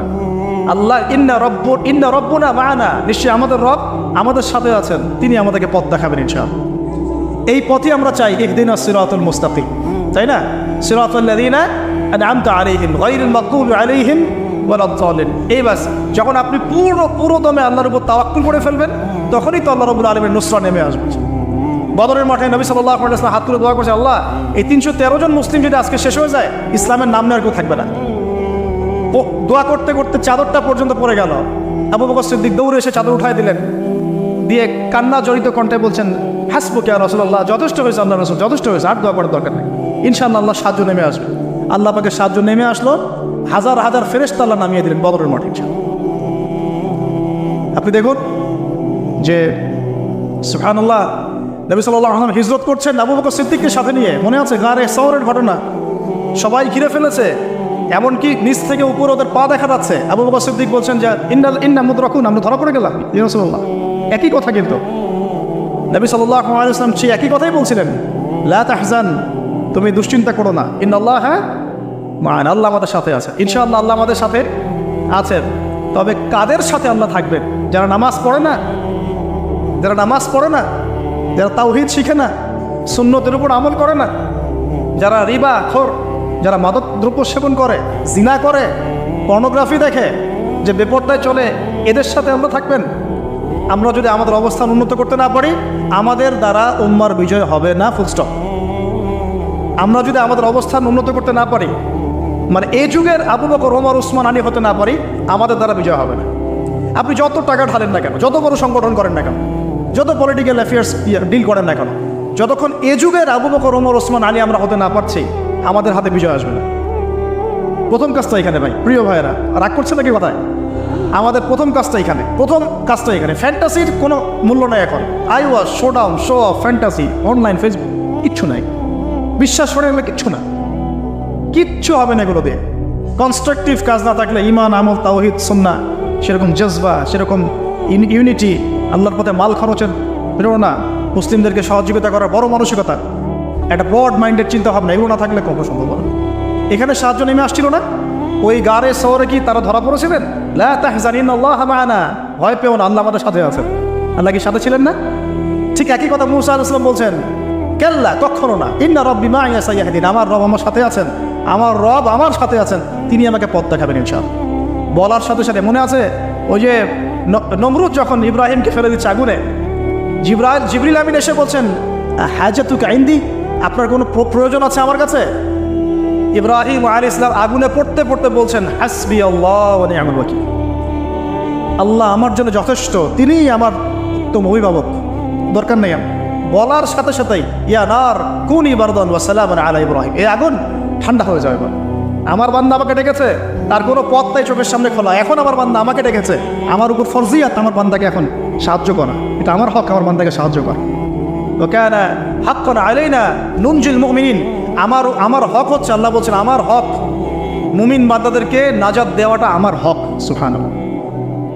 তাহলে ওই যে সাহায্য এসেছে ওই নমরুদের ওখানে আগুন পরীক্ষায়, একই সাহায্য আসছে গারের শহরে, বদরের মাঠে, উহুদে, খায়বারে, খন্দকে, এই সাহায্য নেমে আসতো মুসা আলাইহিস সালামের কাছে। কি সাহায্য? লাঠি ছুঁড়ে মারো, 12টা, একটা দুইটা 12টা রাস্তা হয়েছে, সাগর ভাগ হয়েছে। এটা কি আসলেই পসিবল? এখনকার সায়েন্সকে এটাকে পেনিট্রেট করতে পারবে? আমরা তো সায়েন্সকে ইলা বানিয়ে নিয়েছি। ও যখন কিছু বলে হ্যাঁ, আমরা বলি হ্যাঁ, ও বলে না, আমরা বলি না। বিশ্বাস করেন? ও যখন সায়েন্স যখন কোনো কিছুকে বলে হ্যাঁ এটা ঠিক, আমরা বলি ঠিক ঠিক ঠিক। যখন সায়েন্স বলে এটা বেঠিক, আমরা বলি না বেঠিক বেঠিক। আমরা কুরআন হাদিসকে সায়েন্স দিয়ে মূল্যায়ন করছি। সুবহানাল্লাহ। এখন নামাজ পড়তে গেলে মানুষ সাইন্টিফিক ব্যাখ্যা খোঁজে, রোজা রাখা সাইন্টিফিক ব্যাখ্যা খোঁজে। ব্যাখ্যা থাকতে পারে, আমার জানার দরকার নাই তো। আমাকে আল্লাহ হুকুম করেছেন, এটাই আমার কাজ। ব্যাখ্যা থাক না থাক সেটা আমার জানার দরকারও নাই। হ্যাঁ থাকতে পারে, নাও থাকতে পারে, সব আমার বুঝে আসবে না, কিছু আসবে কিছু আসবে না। আমরা কোনো কোনো ক্ষেত্রে এটাকে টেকনোলজিকে আমাদের ইলাহ বানিয়ে নিচ্ছি। আপনি বিশ্বাস করেন, আমি আল্লাহর কসম করে বলছি, আজকে যদি নাসা বলে যে পৃথিবী থেকে লক্ষ কোটি আলোকবর্ষ দূরে একটা গ্রহের সন্ধান পাওয়া গেছে, ওখানে হুরপড়ি আছে, সোনা দানা আছে, মাটি হচ্ছে মিশকের আম্বরের, এই সেই, মানুষ বিশ্বাস করবে হ্যাঁ এরকম কোনো গ্রহ থাকতে পারে? বিশ্বাস করবে কি না? অনেস্টলি বলেন। আল্লাহ পাক কোরআনে 1400 বছর আগে বলেছেন, তার আগের ধর্মগ্রন্থেও বলেছেন জান্নাত আল্লাহ সৃষ্টি করেছেন। মানুষ বিশ্বাস করে না। নাস্তিকরা বলে, টিটকারি মারে নাস্তিকরা, মৌলবাদীরা, মোল্লারা কি বলে, এই যুগে এগুলো বিশ্বাস করে মানুষ? নাউযুবিল্লাহ। নাসা যদি বলে বহু দূরে একটা গ্রহ আছে বিশাল বড়, ওখানে একটা পাথর ফেললে নিচে যেতে 70,000 বছর সময় লাগবে, মানুষ বলবে হ্যাঁ এমন কোনো গ্রহ থাকতে পারে। নাম দিয়ে দিবে একটা, XYZ dot dot dot dot দিল একটা কিছু, এরকম নাম হয় না, KLR এর কিছু নাম দিয়ে দিল একটা। তো আল্লাহ পাক জাহান্নামের কথা বলছেন, মানুষ বিশ্বাস করে না। তো প্রিয় ভাইয়েরা, এই জায়গায় সায়েন্স ব্যাখ্যা করতে পারবে না। 12টা রাস্তা হয়ে গেছে, 12টা গোত্র পার হয়ে গেল, ফেরাউন দলবল নিয়ে পার হতে চাচ্ছে, আল্লাহ রাব্বুল আলামিন ওই জায়গায় ডুবিয়ে দিলেন। সুবহানাল্লাহ। ডোবার সময় ফেরাউন ঈমান এনেছিল, এটা অনেকে আমরা জানি নাকি? ডোবার সময় ফেরাউন বলছে আমানতু বিরাব্বি হারুন ওয়া মূসা। এই জায়গা থেকে আমি কনক্লুশন দিকে যাব, একটু মনোযোগ দেন। ফেরাউন বলছে আমানতু বিরাব্বি হারুন ওয়া মূসা, কখন বলছে? ডোবার সময়। ওই সময়ে ফেরেশতারা তার মুখে কাদা নিক্ষেপ করছিলেন, এটা হাদিস আসছে। কারণ কাফের, ফাসেক, জালেম, এরকম মুনাফিক মৌতের সময় ফেরেশতারা মুখের উপরে প্রচণ্ড জোরে আঘাত করতে থাকে। আল্লাহ আমাদেরকে হেফাজত করুন। পিঠের পিছনে, চেহারায়, কপালে। সূরা মুহাম্মদ পড়ে দেখুন, ইয়াদরিবুনা উজুহাহুম ওয়া আদবারহুম। ফেরাউনকে এই কাজ করা হচ্ছিল, কিন্তু তখনও জিবরিল আমিন, তখনও তিনি একটু কনসিয়াস, যদি এখন আল্লাহ তার তওবা কবুল করে ফেলে। সুবহানাল্লাহ। তাহলে আমরা কেন তওবা করতে দেরি করছি? আজকে থেকে জীবনটাকে ঢেলে সাজাবো ইনশাআল্লাহ। আল্লাহ তৌফিক দান করুন। নিজের জীবন, নিজের ছেলে মেয়েদের জীবন, নিজের পরিবারের জীবন, আমাদের সমাজের জীবন, এবং বড় স্বপ্ন দেখবো, আল্লাহর জমিনে দিন কায়েম করব, তারপর মরবো ইনশাআল্লাহ। আল্লাহ কবুল করুন, আমিন। এবার আসুন ভাই, আল্লাহ পাক তওবা কবুল করলেন না। আল্লাহ পাক বললেন আল আন, এখন, আল আন, এখন, আল আন, এখন, লাকাদ আসাইতা মিন ক্বাবল, এর পূর্বে তুমি তো সারা জীবন আমার অবাধ্যতা করে গিয়েছো। আজকে কি করব শোনো, আল ইয়াউমা নুনাজ্জিকা বিবাদানিক, আজকে তো আমি তোমাকে ক্ষমা করছি না, কারণ আজকের থেকে আমি তোমার এই যে বডি, তোমার দেহ বাদান, এটাকে প্রিজার্ভ করবো, সংরক্ষণ করবো। কেন সংরক্ষণ করব? এই বডিটা কোথায় আছে ভাই এখন? ফ্রান্সে না মিশরে? আচ্ছা, এখন মিশরে নয়? আচ্ছা, আমি মাঝখানে শুনেছিলাম এটা রিসার্চের জন্য মনে হয় ফ্রান্সে নেওয়া হচ্ছে, মেবি। আমি ভাবছিলাম, পারিবারিক মিটিংয়ে বলছিলাম যে এই সভ্যতাটা একদিন ধ্বংস হয়ে যাবে, দেখে নিন। এই সিভিলাইজেশনটা একদিন ধ্বংস হয়ে যাবে, দেখে নিন। যারা ফেরাউনকে রাষ্ট্রীয় মর্যাদা দেওয়ার চেষ্টা করতেছে, আস্তাগফিরুল্লাহ, আল্লাহ মাফ করো। কেন তোমার দেহটাকে আমি সংরক্ষণ করলাম? আল ইয়াউমা নুনাজ্জিকা বিবাদানিকা, তোমার দেহটাকে আজকে আমি প্রিজার্ভ করে রাখবো। কেন?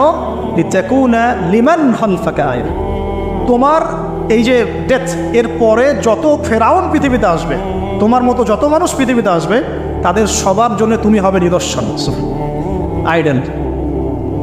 তাহলে ফেরাউনের বডিটাকে প্রিজার্ভ করা হচ্ছে কেন ভাই? যাতে ফেরাউনি চরিত্র যাদের মধ্যে আছে তাদেরকে আল্লাহ পাক এর মধ্য দিয়ে শিক্ষা দিতে পারে, জাস্ট এতটুকু। এছাড়া কোনো কারণ আছে? এটা কি আমাদের দেখার কোনো বিষয়? বরকত আছে কোনো? সুবহানাল্লাহ। এখন আপনাকে আমি একটু কনক্লুশনের দিকে নিয়ে আসি। মানুষ জানতো না এই বডিটা কোথায় আছে। সাহাবীদের যুগে কি বডি বের হয়েছিল? ভরত ভাই, সাহাবীর যুগে কি বডিটা বের হয়েছিল? তাবেঈনদের যুগে, 4 ইমামের যুগে, ইমাম বুখারী, মুসলিম, তিরমিজি, নাসাই, ইবনে মাজাহ, আবু দাউদ, তাদের যুগে, উমাইয়া খেলাফত 93 ইয়ার্স, আব্বাসীয়দের সময় প্রায় 550 বছর। এই 550 বছরও আসছিল? আসে নাই। ফাতেমি সাম্রাজ্য চলে গেছে, কর্ডোবার ইসলামিক সাম্রাজ্য চলে গেছে, মোগলদের সময় চলে গেছে, এই তো আফগানদের সময় চলে গেছে, ইভেন অটোমান এম্পায়ার, এই যে ওসমানীয় খেলাফত, আর্তুগরুল গাজীর ছেলে উসমানের হাত দিয়ে, এই যে প্রায় কত বছর, প্রায় তো এটা 500 বছর মতো হবে না, 500 বছর প্লাস মাইনাস। এই সময়গুলো, এই যে প্রায় আমরা 1445 হিজরি কথা বললাম, আপনি 1300 হিজরি, 1300 প্লাস হিজরিতে আপনি এই বডিটা পাবেন না। আমরা দেখি নাই, বিশ্ববাসী দেখে নাই। ইংরেজি কত সনে এটা আবিষ্কৃত হলো, কে উদ্ধার করলো, কোথেকে আসলো? আমি ছোটোখাটো ভাঙাচোরা গবেষণা করে দেখেছি 1897 সালের দিকে এটা হয়েছে, পাওয়া গেছে 1897 সালের দিকে। আর এটাকে প্রিজার্ভ করে আরও প্রমাণ করা হয়েছে। প্রমাণ করতে সময় লেগেছে, এটা সেই রেমেসিস টুয়েরি মমি, এটা সময় লেগেছে আরও প্রায় 10-15 বছর, প্রায় 1912 সাল ধরা হয়। 1912 সাল থেকে এটা প্রমাণিত হয়েছে এটাই সেই ব্যক্তির মমি। ব্যক্তি ফেরাউন, যে এই পৃথিবীর সবচেয়ে বড় কাফের, সবচেয়ে বড় জালেম, সবচেয়ে বড় ফাসেক, সবচেয়ে বড় মুনাফিক, সবচেয়ে বড় আল্লাহদ্রোহী। আর আল্লাহ পাক তাকে কেন রেখেছেন? লিতাকুনা লিমান খালফাকা আয়া, যাতে তুমি তোমার পরবর্তীদের জন্য নিদর্শন হতে পারো। That's all. তাহলে আমরা পেলাম কবে? 1897 অথবা প্লাস মাইনাস 1912। এখন আপনাকে আমি বলি 1912-এর পর থেকে সারা ওয়ার্ল্ডে কী হয়েছে দেখুন। 1912, 1917-এর পর থেকে সারা ওয়ার্ল্ডে কী হয়েছে আপনি খেয়াল করবেন। অটোম্যানদের খেলাফা gone case, first world war Ottoman খেলাফা গন, চলে আসলো নতুন একটা রেভলিউশন, ইউরোপিয়ান রেভলিউশন। আমি বলি যে the first group of গগ and ম্যাগগ, specially আমি স্পেসিফিকলি বলি না, বলি যে এদের মধ্যে ইয়াজুজ আর মাজুজের খাসলত আছে। আমি বলছি না এরাই ইয়াজুজ মাজুজ, এই কথাটা আমি বলছি না। আমি বলছি এদের মধ্যে মাস্ট বি, অবভিয়াসলি 100% ইয়াজুজ মাজুজের খাসলত আছে, চরিত্র আছে। এবং এই হাদিসটা আমার ইয়াকিন হয়ে গেছে আপনাদের কে এলে এসে, যখন আমি ওই 21 নিচে বসে কফি খাচ্ছিলাম, আমার ইয়াকিন হয়ে গেছে যে এদের মধ্যে ইয়াজুজ মাজুজের খাসলত আছেই আছে। পরে আমি হাদিসটা আপনাদেরকে শোনাবো শেষে, পরে শোনাবো। এবার শোনেন, এই 1917 থেকে আপনি দেখবেন খেলাফা কন, নতুন revolution come from European civilization. আচ্ছা, তারপরে এই 1970 থেকে দেখবেন আপনি প্যালেস্টাইন গন, জেরুজালেম গন। আর মুসা, ফেরাউন, এর সাথে বনু ইসরায়েলের সম্পর্ক আছে কিনা? আর বনু ইসরায়েলের সাথে আমাদের সম্পর্ক আছে কিনা? নবী সাল্লাল্লাহু আলাইহি ওয়াসাল্লাম ইন্তেকালের কয়েকদিন আগ পর্যন্ত তিনি বলেছিলেন যে ইহুদিদেরকে আমার জাজিরাতুল আরব থেকে বের করে দিবে, বলেছিলেন কিনা? বনু কুরাইজা, বনু কাইনুকা, বনু নাজির, যাদের কথা বললাম, সবার সাথে যুদ্ধ হয়েছে কিনা? খায়বারের যুদ্ধ, আলী রাদিয়াল্লাহু আনহু ফাতহ হয়েছে কিনা? তাদের সাথে আমাদের কি মিউচুয়াল সম্পর্ক ছিল না কনফ্লিক্ট ছিল? এবং সবচেয়ে বেশি শত্রুতা কারা পোষণ করেছিল আমাদের প্রতি? খ্রিস্টানরা, আমাদের হিন্দু ভাইরা, মুশরিকরা, মুনাফিকরা না ইহুদিরা? মিলাতে পারবেন আপনি? তার মানে এবং শেষ জামানায় তারাই আমাদের জায়গা দখল করে আছে এবং তারাই আমাদের ভাইদের উপর নির্যাতন করছে এবং তারা দাবি করছে আমরাই সেই বনু ইসরাঈল। নাউজুবিল্লাহ। 1917 পরে এগুলো রিমার্চ করেছে। অটোম্যান এম্পায়ার ডিফিটের পরে প্যালেস্টাইন আমাদের হাত থেকে চলে গেছে এবং জেরুজালেম এই পবিত্র জায়গা যেখান থেকে শেষ জামানায় 40 বছর ঈসা আলাইহিস সালাম খেলাফা এস্টাবলিশ করবেন, সেই জায়গা আমাদের হাত থেকে চলে গেছে। এর আগ পর্যন্ত কি এভাবে কখনো চলে গিয়েছিল? কখনো না।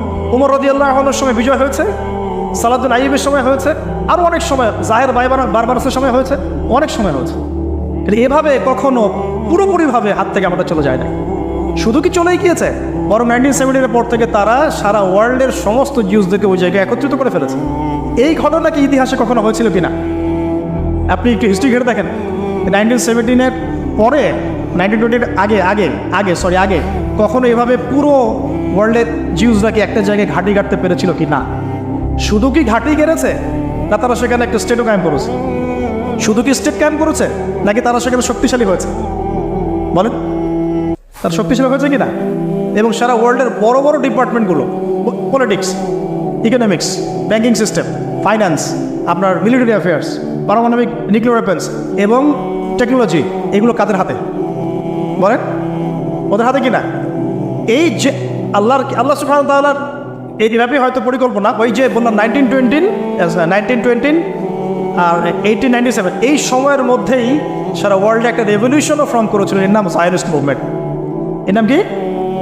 Zionist movement. এই জায়নিজমটা উত্থান হয়েছে এই 1897 সময় থেকেই, যখন ফেরাউনের মমি পাওয়া গেছে তখন থেকে। আর ফেরাউনকে কাদের জন্য নিদর্শন বলা হচ্ছে? জালেমদের জন্য। আর এরা সারা বিশ্বে জুলুম করছে। অতএব ফেরাউনের এই বডিটা এই পুরো সম্প্রদায়ের জন্য একটা বড় নিদর্শন হয়ে আছে এখন পর্যন্ত। এবার লাস্ট এই 17 থেকে আপনি 2023 পর্যন্ত হিসেব করে দেখেন, কনক্লুশন বলি, হিসেব করে দেখবেন আমরা আমাদের খিলাফা হারিয়ে ফেলেছি। মুসলিম উম্মাকে বিটস অ্যান্ড পিসেস অনেকগুলো কান্ট্রিতে ভাগ করে দেওয়া হয়েছে। প্রত্যেকটা কান্ট্রির মধ্যে মাশাআল্লাহ সেকুলারিজম, ডেমোক্রেসি, ন্যাশনালিজম, কমিউনিজম ছড়িয়ে পড়েছে। ধর্মতাত্ত্বিক শিক্ষাগুলোকে কমানো হয়েছে। আপনার ইকোনমিক সেকশনে রিবাকে প্রমোট করা হয়েছে। পলিটিক্যাল অ্যাফেয়ার্সে আল্লাহ পাকের বিধানকে উঠিয়ে দিয়ে তাগুতি বিধান চালু করা হয়েছে, খোলামেলা বলছি। তারপরে পর্দা, বেহায়াপনা, জেনা, পর্নোগ্রাফি, এভরি সিঙ্গেল যে কুফর, হারাম, যেগুলো কাবিরায়, কাবায়ের, এগুলোকে প্রমোট করা হয়েছে লাস্ট 100 বছর। আপনি এই লাস্ট 100 বছরে আপনি আবু বকর, ওমর, ওসমান, আলীর সেই যুগ পাচ্ছেন না। ইভেন মুসলিমদের মধ্যে হাজারটা দলে দলে আমরা ভাগ হয়ে গেছি। শক্তি নাই, স্ট্রেংথ নাই, কাদা ছড়াছড়ি, গিবত, তহমত, হ্যাঁ, এক ভাইয়ের সমালোচনা করতে বলে আরেকজন ক্রেডিট মনে করে, কে কার গলায় ছুরি চালাবে, এই তো চলছে। আবার ওয়ার্ল্ড ওয়াইড একজনকে মারলে আরেকজন হাসে, আমার গায়ে তো আসে না, ওর গায়ে আসছে আসুক। আবার কেউ কেউ ওদের সাথে হাত মিলিয়ে কাজ করছে, কেউ ভিতরে মুনাফিক হয়ে যাচ্ছে, কেউ ভিতরে ইহুদিদের সাথে মিলে যাচ্ছে। এই তো চলছে সারা লাস্ট 100 বছর। এখন লাস্ট 100 বছরে এরা তাদের জায়গা থেকে কি শক্তিটা পেল? তারা পলিটিক্যালি স্ট্রং হলো, এদের উপর নির্মম নির্যাতন চালাতে থাকলো। 4টা যুদ্ধ করেছে আরবরা, একটা তো জিততে পারে না, একটাতেও না। এবং পলিটিক্যাল পাওয়ারের সাথে ইকোনমিক পাওয়ার গ্যাপ করেছে। মিলিটারি অ্যাফেয়ার্স, অস্ত্রশস্ত্র, ফাইন্যান্স, এইটা সেটা সব কিছু ওদের কন্ট্রোলে এখন। এরপরেও কি আমাদের বুঝতে বাকি থাকার উচিত যে আসলে এই যে শেষ জামানার দাজ্জাল, ইমামুল মাহদি, ইবনে মারইয়াম, এগুলো এই জায়গা কেন্দ্র করেই হবে? তাহলে এখন কি ওই দিকে আমরা যাচ্ছি না? এখন প্রিয় ভাইরা, পরিণতিটা একটু বলে কনক্লুশনে যাই। যে পরিণতি আল্লাহ রাব্বুল আলামিন এই যে মুসা আলাইহিস সালামের সাথে কনফ্লিক্ট করা ফেরাউনের হয়েছে, ফেরাউন এবং তার দলবল হয়েছে, সেই একই পরিণতিকে পুরো রিপিট করার জন্য আল্লাহ রাব্বুল আলামিন তাদেরকে আবার এই জায়গায় একত্রিত করেছে। এখন কনক্লুশন হচ্ছে আমরা আমাদের স্ট্রেংথ হারালেও তারা একটা ধোকার মধ্যে আছে। 1, 2, তারা যাকে একটু মনোযোগ দেবেন প্রিয় ভাইরা, শেষ করে দিচ্ছি। তারা যার অপেক্ষায় বসে আছে সেই ব্যক্তি প্রকৃত মাসিহ নয়। সেই ব্যক্তি হচ্ছেন একজন মিথ্যা মাসিহ, তার নাম মাসিহুদ দাজ্জাল। লাস্ট 100 বছর তারা এত স্ট্রেংথ গেইন করার পিছনে একটা কারণ হতে পারে, আল্লাহ ভালো জানেন, যে মাসিহুদ দাজ্জাল তাদেরকে নিয়েই সারা ওয়ার্ল্ডকে রুল করবে, এটা কিন্তু হাদিসে আসছে। মসিহুদ দাজ্জাল যখন ওয়ার্ল্ডকে রুল করবে তখন তার সাথী হবে জিউসরাই, এবং জিউসদের মধ্যে সবাই কিন্তু খারাপ না। কোন ইহুদি কোন খ্রিস্টানদের সম্পর্কে সতর্ক থাকতে বলেছেন আল্লাহ পাক আমাদেরকে, লা তাত্তাখিযুল ইয়াহুদা ওয়ান নাসারা আউলিয়া বা'দুহুম আউলিয়াউ বা'দ, যারা একে অপরের বন্ধু। ইহুদি নাসারাদের মধ্যে যারা একে অপরের বন্ধু, এদেরকেই আমরা বলছি জায়নিস্ট। খেয়াল করে দেখেন, এদের সম্পর্কে আল্লাহ পাক আমাদেরকে সতর্ক থাকতে বলছেন, তাদেরকে বন্ধুরূপে গ্রহণ করতে নিষেধ করছেন। আল্লাহ পাক আরও বলছেন, তোমরা যদি ওদিকে মুখ ফিরাও, মানে মুখ ফিরিয়ে নাও, ইয়াস্তাবদিল কওমান গায়রাকুম, আল্লাহ পাক অন্য কওমকে তোমাদের স্থলাভিষিক্ত করবেন। আল্লাহ পাক এটাও বলেছেন, লা তাত্তাখিযুল ইয়াহুদা ওয়ান নাসারা আউলিয়া বা'দুহুম আউলিয়াউ বা'দ ওয়া মান ইয়াতাওয়াল্লাহুম মিনকুম ফাইন্নাহু মিনহুম, তোমাদের মধ্যে কেউ যদি ওদের দিকে মুখ ফিরায় সে তাদের অন্তর্ভুক্ত হয়ে যাবে। সূরা বাকারা পড়ে দেখেন, ওয়ালান তারদা আনকাল ইয়াহুদা ওয়ালান নাসারা হাত্তা তাত্তাবি'a মিল্লাতাহুম। হে নবী মুহাম্মদ সাল্লাল্লাহু আলাইহি ওয়াসাল্লাম, যতক্ষণ পর্যন্ত আপনি ইহুদি খ্রিস্টানদের মিল্লাত গ্রহণ না করছেন, তারা আপনার প্রতি সন্তুষ্ট হবে না। তো প্রিয় ভাই বোনেরা হয়তো নাই, প্রিয় ভাইয়েরা, সর্বশেষ কথা হলো, তারা পুরো ওয়ার্ল্ড ওয়াইড মুসলিমদের উপরে যে আগ্রাসনগুলো চালিয়েছে, প্রথমটা হচ্ছে নৈতিক। আমাদের নৈতিক জায়গাটা থেকে আমাদেরকে সরিয়ে ফেলা হচ্ছে। ইমানের ঘাটতি, প্রবলেমসগুলো বলছি, ইমানের ঘাটতি, নৈতিক স্থল, মানে আমরা অধঃপতন বলি যেটা, আমাদের মধ্যে ডিভাইডেশন, আমাদের পলিটিক্যাল অ্যাফেয়ার্স থেকে সরে আসা, আমাদের ইকোনমিক স্ট্রেন্থগুলো কমে যাওয়া, আমাদের পরিবারগুলোর ভাঙন, আমাদের প্রজন্ম গড়ার ক্ষেত্রে আমরা ব্যর্থ হয়েছি, আমাদের নতুন নতুন প্রজন্ম করতে ব্যর্থ হয়েছে। ওয়ার্ল্ডকে ডিল করতে পারে এমন ওলামায়ে কেরামদের একটা শ্রেণী তৈরি করতে আমরা ব্যর্থ হয়েছি অনেক ক্ষেত্রে, যারা কোরআন সুন্নাহকে দিয়ে ওয়ার্ল্ডটাকে ডিল করতে পারে। তারপরে ওদের এজেন্ডাগুলো ফাইন্ড আউট করতে আমরা ব্যর্থ হয়েছি, এবং ওরা কী বিষয় নিয়ে সামনে যাচ্ছে, they want to rule the world, তারা ওয়ার্ল্ডকে রুল করতে চায়। এই ওয়ার্ল্ডকে রুল করার জন্য এত কিছু। আশুরা মুহররমের শিক্ষার সাথে কত গভীর সম্পর্ক আছে এগুলার। মুহররম মাস কেন, কি হয়েছে এই মাসে, কাকে এই মাসে ডুবিয়ে দেওয়া হলো, তারা আবার কোথা থেকে রাইজ করলো এখানে, তাদের সাথে শেষ জামানে আমাদের কি সম্পর্ক, তাদের সাথে আমাদের শেষ জামানে কি সম্পর্ক, সেটা লাস্ট পয়েন্ট। সম্পর্কটা এই, তাদেরকে নিয়েই মসিহুদ দাজ্জাল সারা ওয়ার্ল্ডকে রুল করবে। এটা আপনি লিখে নেন, তাদেরকে নিয়েই মসিহুদ দাজ্জাল সারা ওয়ার্ল্ডকে রুল করবে, এবং তার রুলিংসটা এত স্ট্রং হবে যে অনেক বড় থেকে বড় মুমিন ও ঈমান চলে যাওয়ার সম্ভাবনা আছে। এই কারণে পরিস্থিতি সম্পর্কে সচেতন থাকা, তাদের ফিতনাগুলো রিকগনাইজ করা এবং স্টাডি করা কোরআন সুন্নাহর সাথে, এই জামানাকে মিলিয়ে এই যুগে আমাদের করণীয় কি, সামনে আমরা কীভাবে আগাবো। তা আমি যদি শর্ট করে কয়েকটা পয়েন্টস বলি, এক নম্বরে আমি বলবো যে ভাই ইলম অর্জন করতে হবে, প্রচুর পড়াশোনা করতে হবে এবং কোরআন সুন্নাহর সাথে এই সমসাময়িক বিশ্বটাকে মেলানোর চেষ্টা করতে হবে। এই আশুরা মুহররমের এই সিয়ামটা শুধুমাত্র একটা রোজা রাখার উৎসব না হোক, বরং এর পিছনের হিস্ট্রিটা আমরা ঘেটে দেখি, কাদের সাথে এগুলো জড়িত, কারা এখন আবার উঠে আসছে, কারা সারা ওয়ার্ল্ডটাকে আবার ডমিনেট করছে, কারা মুসলিমদেরকে এইভাবে নির্যাতন করছে, এবং আমাদের করণীয় কি, এগুলো ফাইন্ড আউট করার চেষ্টা করি। ইন্ডিভিজুয়ালি আমরা সবাই ফিকির করি। ইলম অর্জনের সাথে দরকার ওলামায়ে কেরামের সাথে কানেকশন। একা একা পণ্ডিত হলে সমস্যা হয়ে যায়, ওলামায়ে কেরামের সাথে কানেকশনের দরকার আছে। প্রয়োজন যত ইলম অর্জন করছি এই অনুযায়ী আমল করার, আমলগুলো বাড়িয়ে দেওয়ার চেষ্টা করা।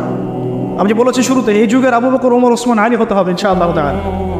প্রয়োজন হালাল রিজিক, হারাম রিজিকের দিকে না যাওয়া, পর্দাটাকে শক্ত করে ধরার চেষ্টা করা, পারিবারিক মূল্যবোধ ঠিক করার চেষ্টা করা, মুসলিম কমিউনিটিগুলোর মধ্যে হৃদ্যতা, ভালোবাসা বাড়ানোর চেষ্টা করা, ওয়ার্ল্ড সম্পর্কে সচেতন থাকা এবং কখন কী পদক্ষেপ নেওয়া উচিত এটা ভাবতে থাকা।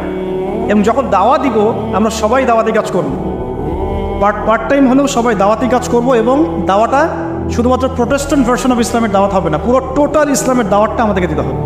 ইসলামের তাওহীদ থাকবে, সুন্নত থাকবে, শিরিক বিদআত সব থাকবে, আপনাকে তাগুত কুফরও বুঝতে হবে, আপনাকে জিহাদ ইকামতে দিনও বুঝতে হবে, পুরো বিষয়গুলোই থাকবে দাওয়াতের অংশ ইনশাআল্লাহ। এরপরে আমাদের যদি প্রজন্ম আমরা তৈরি করতে পারি, নিজেরা সচেতন হতে পারি, ইয়াং জেনারেশনকে বোঝাতে পারি ইনশাআল্লাহ, তখন আশুরার এই স্মৃতিগুলো সার্থক হবে ইনশাআল্লাহ।